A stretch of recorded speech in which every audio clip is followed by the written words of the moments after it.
campanha para a manutenção do nosso grupo. Participe acessando o nosso site. Olá, meus irmãos, especialmente os nossos irmãos do Grupo Espírita Francisco Xavier. Estamos aqui para falar uma página do Evangelho segundo o Espiritismo, de Allan Kardec. E abrindo o Evangelho ao acaso, como sempre fazemos, nos caiu a lição do capítulo 14. Honrai o vosso pai e a vossa mãe. E optamos pelo item 9, abrindo o Evangelho ao acaso, como eu já disse, a ingratidão dos filhos e os laços de família. A ingratidão é um dos frutos mais imediatos do egoísmo. Revolta sempre os corações honestos, mas a ingratidão dos filhos em relação aos pais tem um caráter ainda mais odioso.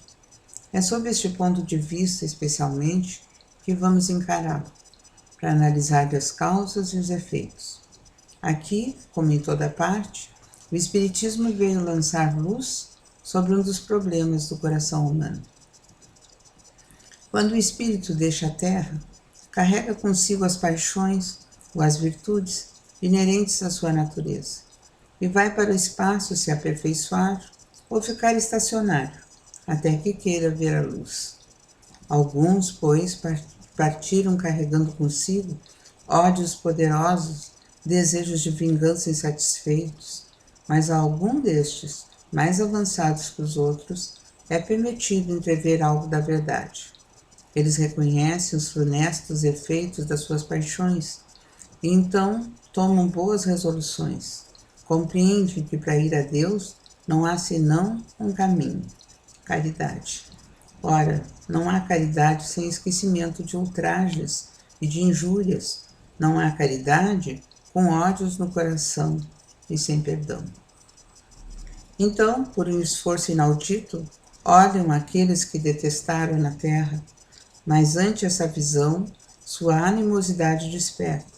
Revoltam-se com a ideia de perdoar, e mais ainda, com a de se abdicarem de si mesmo, sobretudo a de amarem aqueles que talvez lhes destruíram a fortuna, a honra, a família. Entretanto, o coração desses infortunados está abalado. Eles hesitam, vacilam, agitados por sentimentos contrários. Se a boa resolução vence, pedem a Deus, imploram aos bons espíritos que lhe deem forças no momento mais decisivo da prova. Enfim, depois de alguns anos de meditação e de prece, o espírito se aproveita de um corpo que se prepara na família daquele que detestou e pede aos espíritos encarregados de transmitirem as ordens supremas para ir cumprir na terra os destinos deste corpo que vem de se formar. Qual então será a sua conduta nessa família? Ela dependerá mais ou menos da persistência das suas boas resoluções. O contato incessante dos seres que odiou é uma prova terrível, sobre a qual sucumbe às vezes, se sua vontade não é bastante forte. Assim, segundo triunfe a boa ou a má resolução, será amigo ou inimigo daqueles no meio do qual foi chamado a viver.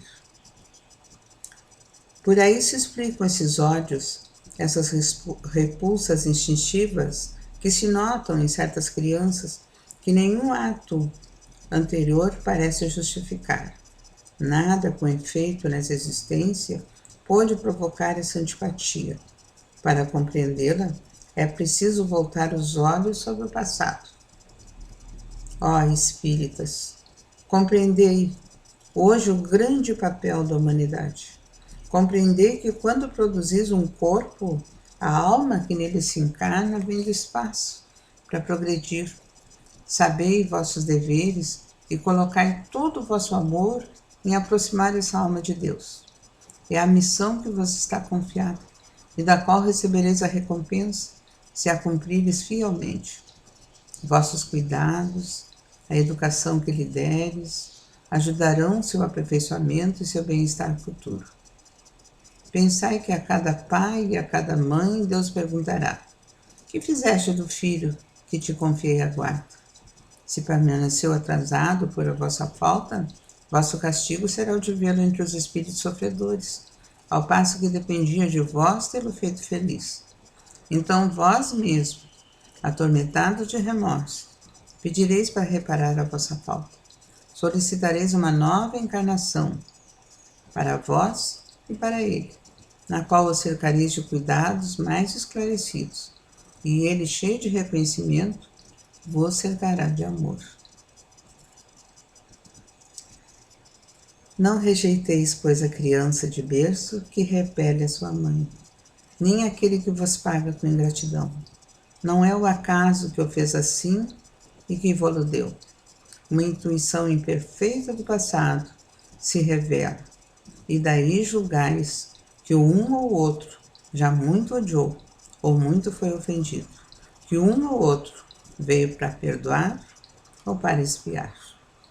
Mães, abraçai os vossos filhos, pois o filho que vos causa desgosto, talvez, é aquele que em outra encarnação não soubeste amar como devia. Merecei as alegrias divinas que Deus atribuiu à maternidade, ensinando a essa criança que ela está sobre a terra para aperfeiçoar, amar e bendizer. Mas há muitos dentre vós, em lugar de arrancar pela educação os maus princípios inatos de existências anteriores, entretém, desenvolve esses mesmos princípios por uma fraqueza culposa ou por negligência. E mais tarde o vosso coração, ulcerado pela ingratidão de vossos filhos, será para vós, Deus dessa vida, o começo da vossa expiação. A tarefa não é tão difícil como podes crer. Não exige o saber do mundo. O ignorante, como o sábio, pode cumpri-la. E o Espiritismo veio facilitá-lo, dando a conhecer a causa e a imperfeição do coração humano. Que lição, né, meus amigos?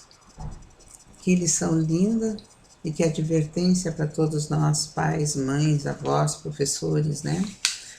A lição ainda vai mais adiante, mas já vamos parar por aqui para a gente conversar um pouquinho a respeito. Linda como todas as lições do Evangelho, que vem nos mostrar, nos abrir caminhos, né? Nos dizer como podemos proceder da melhor maneira possível. Nossos filhos não são nossos filhos, né? O corpo procede do corpo, mas o espírito não procede do espírito. Por isso, o Evangelho nos elucida, nos mostra que recebemos em nossos lares aqueles inimigos que temos de outras vidas. O ideal seria, né, não fazermos inimigos. Esse seria o ideal. Mas nós ainda não temos essa capacidade. Nós ainda nos atritamos com as pessoas. Nós ainda queremos fazer valer a nossa vontade, o nosso temperamento, o nosso jeito de ser. Nós ainda queremos comandar a vida dos outros. Ainda queremos mostrar as faltas, os defeitos que os outros têm, sem olhar o nosso. Sempre que a gente olha para alguém e aponta um dedo, né? A gente costuma dizer na nossa casa, quando eu aponto um dedo para alguém, tem mais 2 que apontam para mim. E me pergunto, e tu? E tu? E tu já fazes isso que tu está mostrando no teu irmão? Tu já fazes isso que tu acha tão errado no outro? Claro que, se tratando de família, no papel de pai e de mãe, de avó, principalmente no papel do pai e de mãe, a gente às vezes precisa, não é? Colocar a criança no colo, sentar ao lado do adolescente e dizer para eles que isso não está certo, que isso não é assim, né? Que essa maneira de agir, de pensar, não é a mais correta, conversar com as nossas crianças, conversar com os nossos adolescentes, porque principalmente nos tempos de hoje, muitos pais desavisadamente deixam os filhos o tempo todo, né, na frente da televisão, na frente do celular, na frente do videogame, de tantas outras tecnologias que estão aí.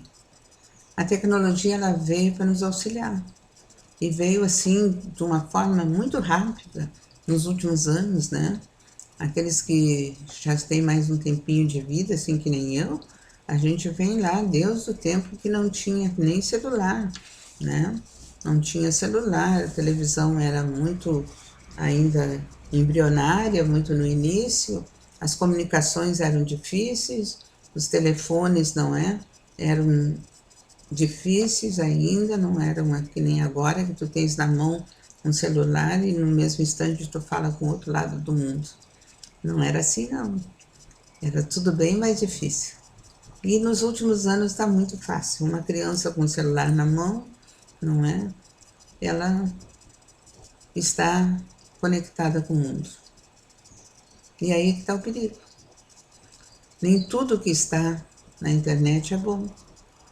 Tem que fazer um crivo, tem que orientar as nossas crianças. E a criança por si só, o adolescente é curioso, ele quer conhecer outras coisas. Então nós precisamos estar muito alerta, muito atentos com essas crianças que Deus colocou nos nossos lares. E ter a paciência, não é? E até os 7 anos sempre se coloca, a gente pode educar essa criança, mostrar os princípios, né? Mostrar Deus, ensiná-la a rezar, ensinar aquilo que a gente considera bom, mostrar o bom caminho, ensiná-la a cumprimentar as pessoas, que hoje em dia até isso, né? Essas coisas básicas hoje em dia, a gente verifica que algumas crianças não conseguem fazer porque os pais não acham que é interessante ensiná-las a dizer bom dia, boa tarde, né? Boa noite, fica com Deus, até amanhã, né? Já nem digo eu te amo, né? E o eu te amo até os adultos ficam difíceis de dizer. Então essa educação que os pais, principalmente, ou a pessoa responsável pela criança dá no lar, é essa que ela leva para a vida toda. O professor na escola, ele ensina. A educação é de casa. É em casa que a gente deve educar. O professor até ajuda, mas a função do professor é instruir. E a função do lar é educar. Educar principalmente os sentimentos. Ensinar essa criança a amar, ensinar essa criança a viver em comunidade, ensinar essa criança a viver em família, dividir tarefas, né?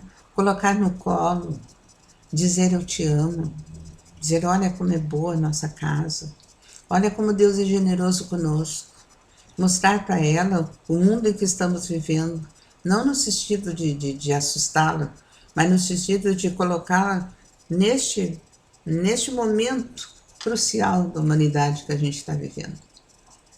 Mostrar para ela como o mundo está tumultuado, como as coisas estão mudando rapidamente e como é bom a paz do nosso lar. Mostrar para ela que a vida é maravilhosa quando a gente sabe seguir o bom caminho, quando a gente sabe amar a Deus sobre todas as coisas e o próximo como a si mesmo, como nos recomendou Jesus. É tarefa fácil? Não é. O próprio Evangelho nos diz, não é tarefa fácil, porque às vezes a gente não tem a força ou não tem a coragem de colocar aquele irmãozinho que recebemos no nosso lar no caminho certo. E às vezes também não é só nós, é o próprio irmãozinho que vem. Porque quando a gente olha uma criança assim, né? Agora mesmo eu estou com a neta pequenininha de novo, tão amadinha, né? Tão graciosa, tão inocente, tão dependente dos adultos ali perto, né? A gente só quer amar aquele anjinho, mas ele não pode esquecer que ali naquele corpo tem um espírito imortal, às vezes muito mais antigo do que nós. E um espírito que traz já consigo vivências de outras encarnações, que traz consigo também as suas habilidades e as suas mazelas, que traz consigo, às vezes, uma necessidade imensa de amor. E por isso está no nosso lar. Ninguém está no lar dos outros por acaso. Ninguém nasceu naquela família por acaso. A casa não existe em termos espirituais. Está ali porque é o local mais necessário naquele momento para essa encarnação e para todas as vivências que precisa ter. Por isso Deus é tão bom, Deus é tão sábio, que nos coloca esses espíritos em forma de crianças. Crianças que necessitam de cuidado, necessitam de amor, pequenininhos necessitam de cuidado 24 horas, né?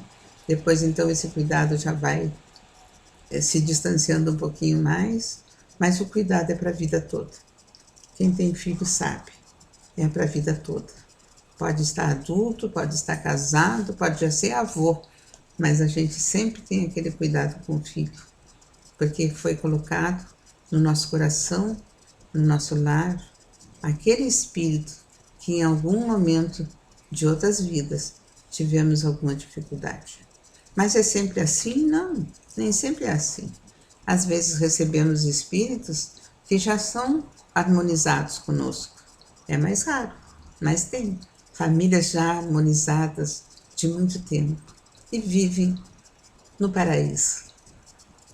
Todos nós podemos viver no paraíso, se tivermos paciência, se tivermos amor, se tivermos compreensão, se tivermos respeito uns pelos outros e principalmente se nos dermos conta que estamos todos aqui neste planeta de provas e expiação ainda, pertinho já de se transformar, estamos todos aqui para nos melhorarmos. E somos todos irmãos, pais, filhos, avós, padrinhos, chefes, somos todos irmãos. Essa hierarquia e essa colocação é só aqui no plano terreno, desencarnando. Estamos todos iguais, todos irmãos, todos com a mesma missão de nos melhorarmos, começando por nós. Queremos melhorar o nosso lar, vamos melhorar a nós mesmos. Queremos melhorar o mundo, vamos melhorar a nós mesmos. E aí a gente vai melhorar o nosso lar, a nossa relação com os nossos filhos. Não teremos mais, se Deus quiser, essas ingratidões que tem por aí, essas dissidências, essas confusões, essas brigas por tão pouco, não é? Tudo é passageiro, tudo passa. E essa encarnação também vai passar. E aquilo que não conseguimos fazer nessa, faremos em outra, porque Deus é Pai e nos dá sempre novas oportunidades. Que Deus abençoe os nossos propósitos de amar, de ensinar, de servir, de mostrar caminhos, de melhorar a nós mesmos. Vamos então ler as nossas preces e irradiações.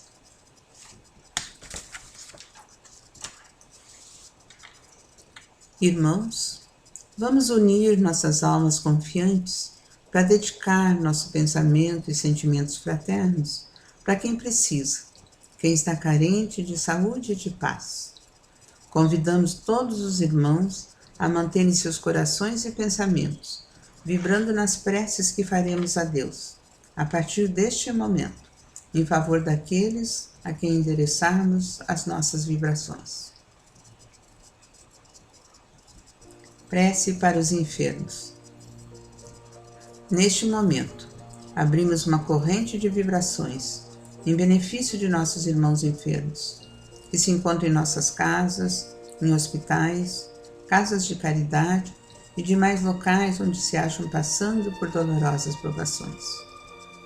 Senhor, pedimos alívio para estes irmãos, que o teu infinito amor permita que os divinos mensageiros possam deles se aproximar, suavizando-lhes o sofrimento. Senhor, se as tuas leis permitirem, que possam recuperar a saúde e tenham muita coragem e esperanças sob a tua misericórdia infinita. Prece para os desencarnados. Pai, lembramos com muito carinho dos nossos irmãos desencarnados, pedindo tuas bênçãos a estes irmãos queridos, que possam despertar para a realidade espiritual sob a luz da verdade e de teu sublime amor. Que se esclareçam, que se libertem de todas as perturbações, reanimem-se e progridam, envolvidos na força da tua amorosa proteção. Prece para os lares. Pai, precisamos que o teu amor ilumine os nossos lares, afastando as trevas da incompreensão, dos vícios, do sofrimento, das perturbações espirituais. Ajuda-nos, Pai, a compreender que somos todos teus filhos, formando uma família com quem temos a necessidade de aprender a amar, auxiliando-nos uns aos outros. Que em nossos lares reine a harmonia e a paz sob as tuas bênçãos divinas. Prece para a paz do mundo. Em ti, Senhor, está a força suprema do bem e da paz que governa o universo. Abençoa os dirigentes de todas as nações, especialmente os do nosso país, que saibam governar bem sob a tua proteção, no sentido da ordem e da fraternidade universal. Prece de encerramento. Graças, Senhor, por estes momentos felizes, pela assistência amorosa dos bons espíritos. Abençoa-nos, seja feita a tua vontade. Despede-nos na tua paz. Que assim seja. E até logo, meus irmãos, até qualquer dia desses. Campanha para a manutenção do nosso grupo. Participe acessando o nosso site